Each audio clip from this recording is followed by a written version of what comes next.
Hey everybody, Kimberly here, and I'm excited to share with you Wildtails, a Pirate Legacy. This is a card game exclusively found in just this pouch. This is a slim legacy adventure that is a cooperative game for 1 to 2 players. And there's so much punch in this game for just such a slim deck of cards. This is also brought to you by Button Shy Games, which they've brought us a lot of super cool games. And the really fun thing about this is I played through the entire adventure, which is a legacy storytelling card and sticker adjusting game. But I also have another one, so this is definitely going to come to one of you.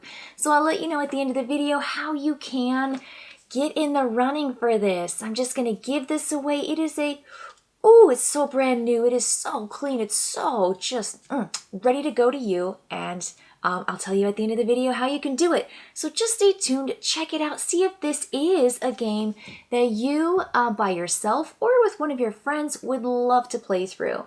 So here's the game. You are going to take on the role of one of these adventurers, and players are going to have one that's two-sided. Now, I'm going to be showing you images of my game before I went and stickered it all up, because the ones I'm showing you right now, super fast, you can't see them, right? They've been adjusted. All these cards have some kind of modification to them, because that's how this game grows with you. You will gain new abilities. You will also sticker up your stronghold and your fleet, and you'll get some really, really cool things. Your pirate's log is going to change. You're going to write all over your campaign log. But I'm going to talk about these, and you're going to see a clean, brand new, unmarred image. And I promise there won't be any spoilers here. So you're going to play this character, and I played this with my husband Lewis, and we sat side by side and played this together. You could very easily play it as just one person, but I think it's fun to have another person there because they just don't think like I do. I have one, plan of attack. I have one way of seeing things, and sometimes I'm really surprised by the choices that he makes that really helps that be a dynamic experience and maybe tackle an issue in a way that I did not see before, and hopefully we'll be successful together. Because this is cooperative, and you will very definitively win a game or you will lose a game. So that's what your campaign log is for. You start with scenario 1, and you play through it until you pass it. Now, there was a really steep learning curve for me here, I have to say. Because when we first started playing, we played and lost. We played and lost. We played and lost. We played and lost. We did 7 games before we were able to pass. And I think what happened was we were getting a feel for the game, and I just kept playing because I kept saying, this has to be passable. This has to be something that we can do. There's something that we're missing. And I have to say that we were missing a couple things that were kind of preventing us from being successful. And it wasn't that we were playing anything wrong, we were just forgetting a couple of the basic rules that were really, really important and that allows you to do some cool things on your turn. So I'm going to do my best to kind of give you some advice along with explain just how this game works. Because after we got through that very first scenario, we moved on to 2, did 3, no problem, did 4, 5, and had no problems. We played scenario 6 and 7 and only lost once. We got through 8, and then we got to the final scenario, and boy, was it a toughie. It was really hard to pass that final level. But our defeats, we keep track of it, and that's going to give you your final score. How many defeats in the scenarios 1 through 3, 4 through 5, 6 through 7, and then 8 through 9. And it tells you what kind of, you're a smuggler, you're a pirate, or you're a legend. So your campaign log just tells you where you've gone, what you've done, and how well you've done it. So for the most part, you're going to put it on the pirate's log. And then you also are going to have a baddie. And for example, you probably start with the raiders. That's going to be your level 1 opposition. And what you do is you line up the pirate's log with your baddie, with the raiders, for example, And you put it on round 1 where the cards have this flag that meets. And you have 7 rounds to accomplish your goal. And you have to work through a couple things before you can start attacking the big bad at the end. So it kind of feels like a boss level every time you play one of these scenarios, because you're going to upgrade your character, and there are ways to do that. And then you're going to go after the big bad. And the big bad's going to be really hard to defeat if you're not kind of punching at them the entire time. So a round is essentially going through a deck of cards. You're going to shuffle up the cards that are not being used because there are going to be 2 objectives. One objective for one player and one objective for the other. And if you're just playing with one, you play with 2 characters. And so one character will go after, say, explosives, and the other is going to go after the hideout. Now, the way to get a check mark to move up, there are 4 different ranks. You simply have to pay what is in the red bar, the red flag at the bottom right. So for a hideout, you need 3 swords that cross, 3 attacks, and 1 barrel. And if you do that, you get to move up to level 1. You're like, yay, I did level 1. I'm ready to go. It's fantastic. I'm super excited. Then you do it another time, 3 swords and 1 barrel. You move up to level 2. Now, not only are you moving up in levels, you are also gaining these bonuses that come underneath it, like stronger strength in 3 different particular skill checks. And you might even earn resources. And once you finally get to the 4th level, that means that you now have the capability of attacking the big bad and defeating them. Now, you can attack them earlier and just take away the cards that they've captured because they've captured locations, but you don't get to actually defeat them specifically, and that's the entire goal for a round. Now, meanwhile, your fellow players doing the same thing. They're going after explosives. They have to pay 3 coins and 1 sword cross, 1 X. And if they do it, then they get an ability, they do it again, they get another ability, do it again, and then once they get to 4, when you're both at 4, you can go after the raiders or whoever your opposition is. Now, your pirate's log also tells you what cards are going to be triggered, and that's the crisis effect. Now, that is just the neatest thing because it's the one way that just thwarts all of your plans. It's like the big thing that happens at the start of each player's turn. You check to see, is there going to be a crisis effect? And boy, those crisis effects just really stink. They run through your cards. They make you discard resources that you've collected in your personal playing area. They will make it harder to do skill checks, and they make you steal essentially the opposition, your opponent. The raiders will take cards into their hold from the discard pile. Just so many things that are rough. Once you do that, though, then you get to do an action on your turn, and that action is really cool because, again, you're trying to figure out, what am I doing on my turn? Then it goes to you. What are you doing on your turn? How are we going to manage this so that we are doing the best we can? Now, there are several actions. You take one of them. You could complete a scene event, and scene events are just the words that are listed. Like, you have 4 different options. There's a level 1, a level 2, a level 3, and a level 4 event. And you just say, I want to do this thing. And the very first line is always free. You can just take the card and say, I train crew to fight. And it's just super basic, and you get a really low-level resource payout. Or you could pay or challenge yourself to a skill check to do certain things. So you can pay resources to get better resources, or you can do a skill check, and that one's always on the bottom. And there are a couple different skill checks. There's the feather skill check, there's the punch skill check, and then there's the mask one that looks kind of like a drama. I feel like that one's more theatrical.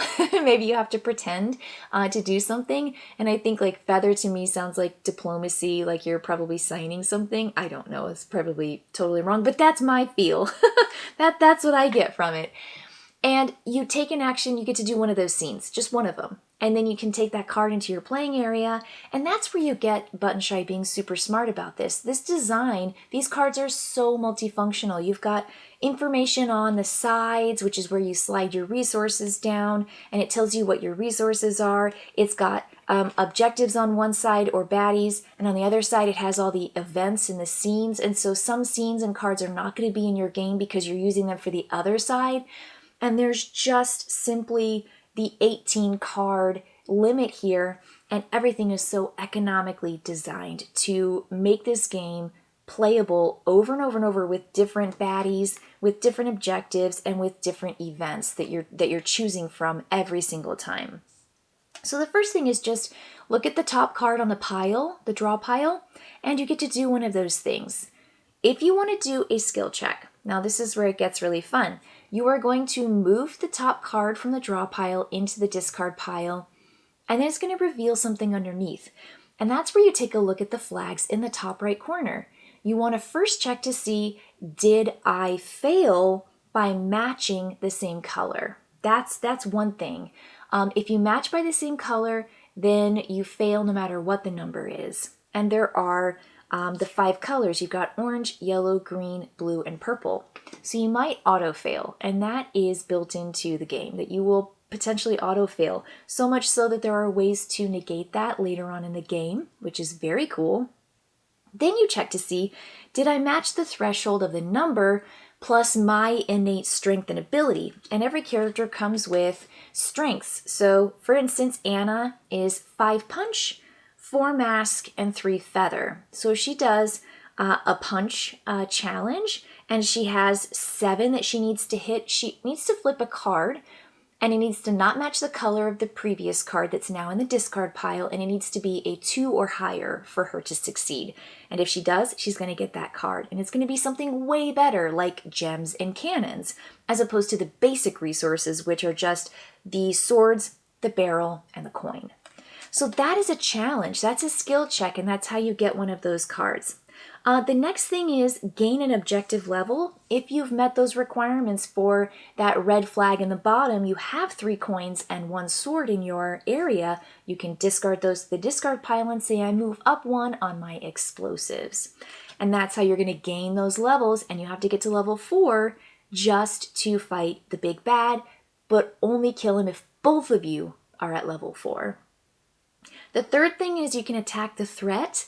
That's how you attack the big bad, even if you're not allowed to fully kill them just yet, because or defeat them, because they are going to capture cards, and the more they capture cards, the harder it is to fight them at the end. So the more they collect, the fewer cards you get to play with every round, but then the more and more strength they gain. So fighting the threat in the middle of the game is vital to success. And I will say, we lost a lot of games because we just didn't get there in time, and then it was too high and we were unable to really go after them, even though we were able to buff a lot. And buff just means to up your strength and add that to your natural strength plus your bonus that you get when you flip a card. And then the last thing you can do is, if none of those options look good, you can simply discard the scene. That's it. So you do one of those things on your turn, after you check for crisis effect, and then you check for end of the round. If there are no more cards left in the draw pile, that round is over. You will move the pirate's log down the raider track or your threat track, and now it says round 2. And now you've got an image that is connected to a color. And so in this example, it's purple that's connected with the hook symbol, and that says discard the bottom card from the scene deck. That's not good. You want cards in your scene deck. You don't want to discard cards. You don't want the threat to capture cards. You don't want these things to happen, but they will continually happen in the game. This game is a really dynamic, fun, and fast game. I will say that the game will grow and you will get new abilities, and there is a lovely storytelling feature at the website. You just go to the website and it tells you what to do. It says, okay, you're playing against the Raiders for this scenario. You have 2 objective cards. Here are your 2 objective cards. They start with a certain number of threats. You tuck in, after you shuffle up the scene cards, you tuck one of those in there, and now they start, and then you just begin the game. You have a stronghold, and a stronghold is a really nice place to actually keep stuff and give you special abilities. So the stronghold goes in between the 2 characters, and you are able to store cards there and then take them out later because they're not at risk for being plundered if they're in your own player area. So there are just a lot of features that you really, really need to keep track of, that you need to kind of balance and remember. And please don't be afraid to fail and then just keep trying, because the games are fast. And once you get into a rhythm and you start to realize some of the strategies that are particularly helpful in specific situations, you will start applying those without even thinking about it, because you're really just in the groove and you have totally figured out what this game is about. So I will say that I had a really, really fun time playing Wildtails, a pirate legacy. You will change this game as you play, and you will write on it. You will add stickers from this really cool secretive stop sleeve that tells you to stop, and there's so many, look at this, there's so many secrets and fun things in this little pack. It's so exciting when you have those legacy games that keep things in boxes and envelopes and sleeves and stuff, because you know you're going to discover some really, really fun stuff. So make sure that you don't peek in here until they tell you to. But it's just so streamlined and easy, takes up a small amount of space on the table, and I do recommend playing with someone else, but it's wholly playable by yourself. I just found that it was really helpful to just have somebody come at it from a different point of view and a different perspective. So if this sounds like your game, if there's something that sounds super interesting about Wildtails, let me know in the comments below. And I am very excited to send this out to someone. I'm going to do a random drawing. It will take place 7 days after this video airs. So if you want to let me know what most excites you about this game, or what most intrigues you about this game, put it in the comments below. And then I'm just going to take up all of those submissions. Your comment in the bottom is just going to be that submission for the giveaway. And then you'll have to check back on my blog, which is just in YouTube. Take a look at my channel and take a look at my community blog, and I will announce that winner so that I can send this game out to you. This is going to be inside the contiguous US. Please, I know it's just hard to ship things even as small as this pocket game is from Button Shy. So that's it. And I hope you got a better picture of what this game offers and just how cool it is. I have never played an 18-card pocketbook legacy game. It's high on theme, and it's just a really clever system that you have to figure out. It is a puzzle, and it's a super, super fun puzzle. All right, everybody. I'll see you later. Bye-bye.